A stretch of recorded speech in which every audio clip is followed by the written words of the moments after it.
visitando Hanoi. Logo pela manhã e com uma diferença horária de 7 horas de Portugal, saímos do hotel com uma guia vietnamita que falava espanhol aprendido em Cuba. Lá fomos fazer as visitas da praxe e o tempo não estava muito bom. Apanhámos uns chuviscos durante o passeio e sol nem vê-lo.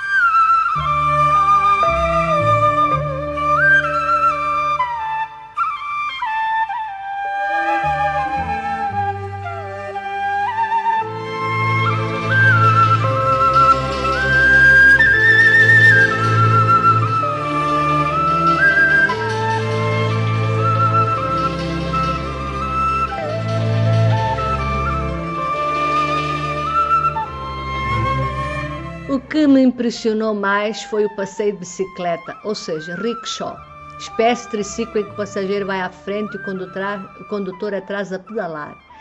Foi espetacular andar no meio daquele trânsito maluco de muitas motas e alguns carros e observar a cidade antiga, a vida do dia-a-dia das pessoas que vendem e fazem tudo nos passeios das ruas. Aliás, cheios de motas estacionadas, comem em minúsculas mesas e banquinhos ao longo dos passeios, vendem fruta e hortaliça, cozinhando ali mesmo, estendem suas mercadorias das lojas até aos passeios e nesta mistura toda vivem na mais perfeita harmonia, que se nota também na paciência dos condutores de motas, que são a maioria, na maneira como se desenvencilham num trânsito caótico e ao mesmo tempo ordenado, em que ninguém choca e as pessoas vão furando, verdadeiro milagre. O tráfego é muito grande na hora de ponta e de tal ordem que eu nunca tinha visto um caos tão organizado. Outra curiosidade deste país e que salta à vista é a grande quantidade de fios elétricos que se vê nas ruas, num emaranhado perigoso que por aqui é normal. Dia 1/4/2008. Saímos de manhã cedo e embarcámos numa barcaça de madeira, isto é, o barco não é mau, mas à primeira vista não tem um aspecto muito bonito, talvez um pouco escuro e como o tempo não estava muito luminoso e no meio da neblina mais escuro parecia. Amanheceu e o sol nem vê-lo, ainda não o vi desde que chegámos. Entretanto não choveu, o que não é mau, mas lá se foram as boas fotos idealizadas por mim.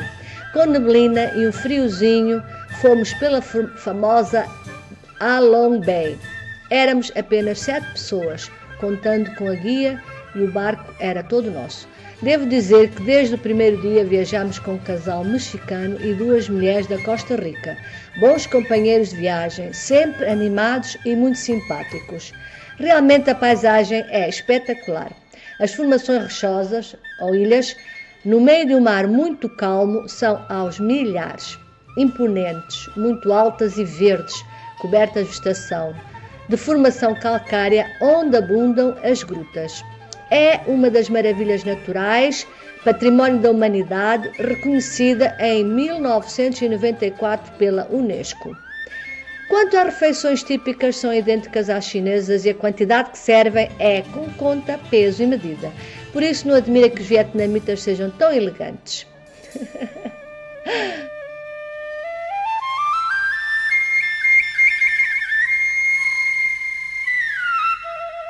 É, vida difícil destas crianças que, juntamente com a mãe, vão por este mar fora vendendo os produtos aos turistas.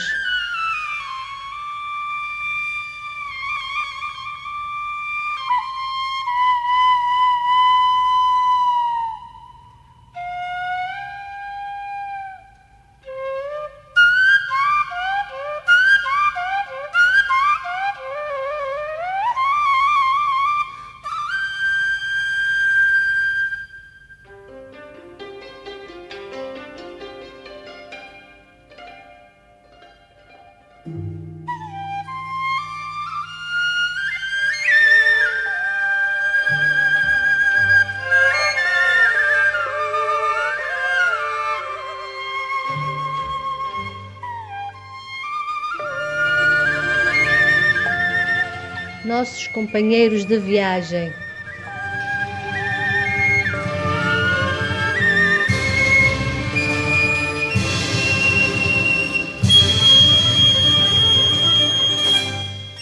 A nossa guia em Hanoi, muito expedita, simpática e sempre atenta.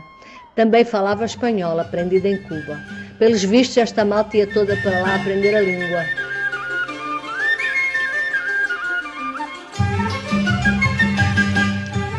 Depois de 50 minutos de viagem de avião desde Hanoi, chegámos ao centro do país, Hue, antiga capital, e fomos visitar a cidade proibida ou o que resta dela, a precisar de ser restaurada com urgência. Esta cidade era reservada à vida privada dos imperadores. Os únicos homens permitidos eram os eunucos, para preservar a exclusividade das concubinas. Rio Perfume, que de perfumado não tem nada. Durante o percurso vimos o dia-a-dia das pessoas que habitam nas margens e outros barcos onde vivem e trabalham os seus donos, além dos barcos com turistas. Mal embarcamos, a dona do barco começou logo a espalhar o estendal de roupas, objetos artesanais e a negociar com os passageiros. Não perdeu tempo e eu achei uma lástima, uma vez que não nos deixavam em paz. Não perdem uma oportunidade de venderem bugigangas aos turistas e ainda por cima pedem valor muito acima do real e há que ter paciência para regatear. Eu não tenho pachorra para estas negociatas que acho francamente cansativo, com a agravante de não nos deixarem apreciar devidamente a paisagem.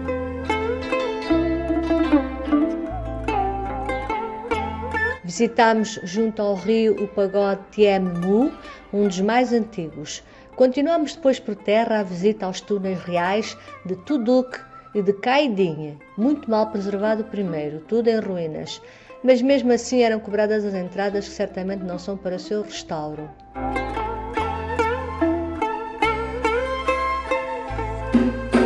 O nosso amigo Jorge Ramsey, mexicano, bem disfarçado.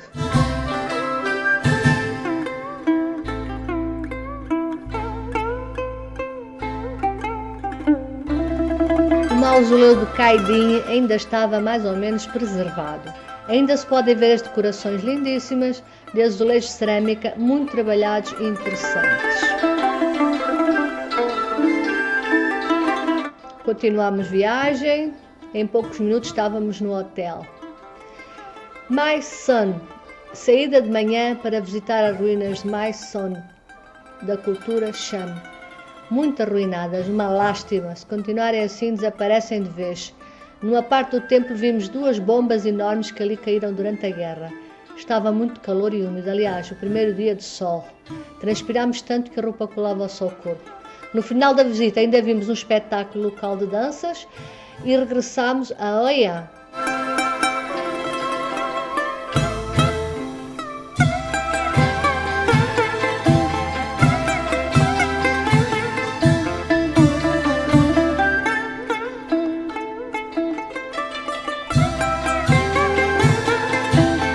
Visitámos os pontos mais interessantes da cidade de triciclo, o centro histórico, de traços chineses, casa de madeira decoradas com painéis de laca, gravadas com caracteres chineses e colunas com desenhos ornamentais. Depois do almoço, fomos para Da Nang visitar o Museu Cham, de peças hindus. Depois fomos apanhar o avião para Ho Chi Minh City, antiga Saigão.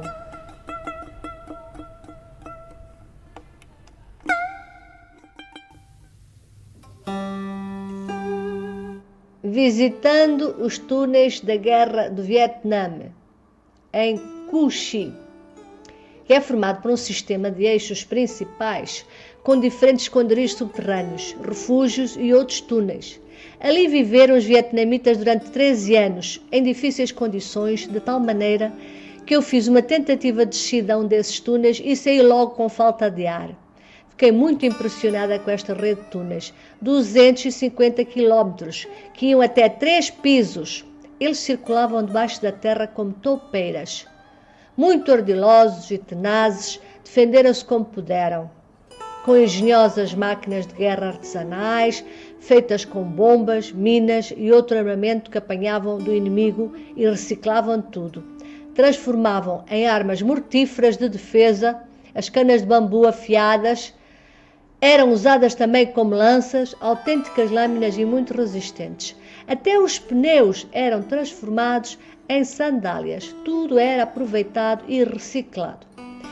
Enfim, um povo que se defendia como podia, com valentia e tenacidade, contra um inimigo poderoso, e conseguiram sobreviver e sair vitoriosos, apesar de todas as armas químicas, napalm, entre outras, em condições muito duras, difíceis e em desvantagem face ao inimigo, mas unidos lutaram pela sua terra.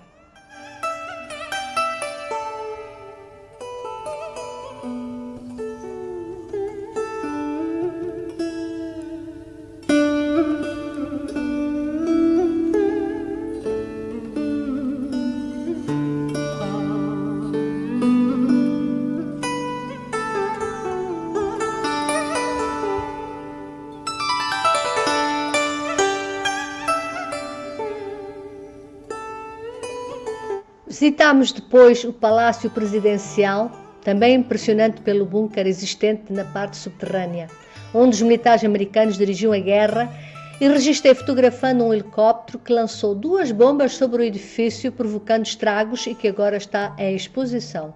Na entrada estão também os 2 tanques de guerra que invadiram o palácio no dia da rendição do governo fantoche, apoiado pelos americanos. Vimos também a Catedral Notre Dame, de arquitetura impressionante, e num país de maioria budista, chama logo a nossa atenção.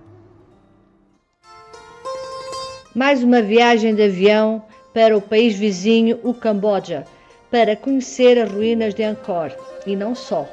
Logo pelas 5 horas da manhã, fomos ver nascer o sol sobre o grande templo Angkor Wat. É o mais preservado da arquitetura Khmer, símbolo da bandeira do Camboja e o mais visitado por turistas. Representa o Monte Mero, casa dos deuses da mitologia hindu, centro do mundo. Um dos primeiros ocidentais a visitar o templo foi um monge português, António da Madalena, em 1586. É património mundial desde 1992. Banteay Srey, ou Cidadela das Mulheres, do século X, templo de Shiva, joia preciosa da arte Khmer, decorado com muitos relevos esculpidos em granito de cenas religiosas hindus que se encontram ainda em bom estado de conservação.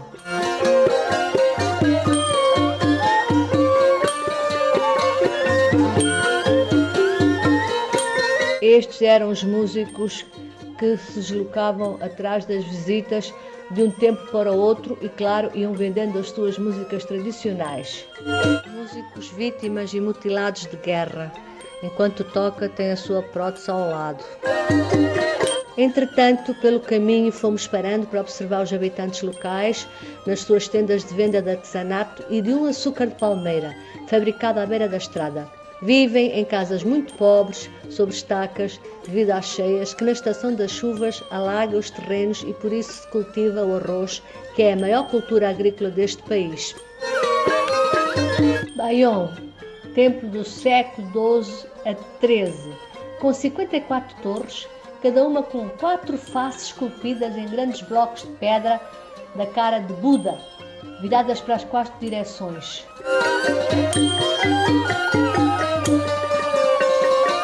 O mais espetacular de todos e também mais famoso, com raízes de árvores e troncos entrelaçados nos muros e paredes, que apesar de tudo mantêm e seguram o que resta do templo, uma vez que permanece como foi encontrado no meio da selva.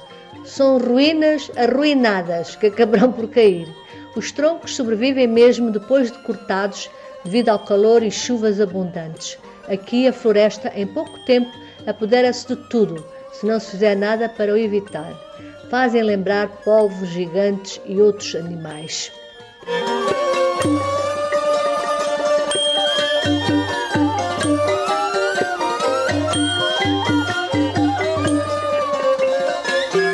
Famoso lago Tonle Sap. Foi sem dúvida este passeio que mais me impressionou. Fomos num barco muito velho, sujo, e a água do lado mais suja ainda, lamacenta, onde circulavam pessoas e viviam em barcos ou casas flutuantes sobre estacas. Tudo ali vive, desde cães, porcos em corrais flutuantes, crocodilos e peixes em viveiros, até uma igreja, estabelecimentos ou coisa parecida, tudo na mesma água, para onde vão os dejetos de animais e de humanos, onde lavam a louça e a roupa. Imagino como esta água devia estar contaminada. As crianças aproximavam-se dos barcos dos turistas, vendendo água, refrigerantes e tudo a $1. Outras exibiam-se com enormes cobras enroladas no pescoço e pediam, em altos berros, incitadas pelas mães que conduziam as barcaças, choravam, pois a pressão era muita e nem sempre conseguiam os seus objetivos. Outras andavam na água em bacias, com um pequeno remo, deslocavam-se para todo o lado, abordando os barcos e a mendigarem $1. A criança sem o braço perdeu no motor do barco do pai. Como ajudante ia à frente e o pai atrás a controlar o leme. Ao saltar do barco para o desencalhar, a hélice do motor apanhou-o.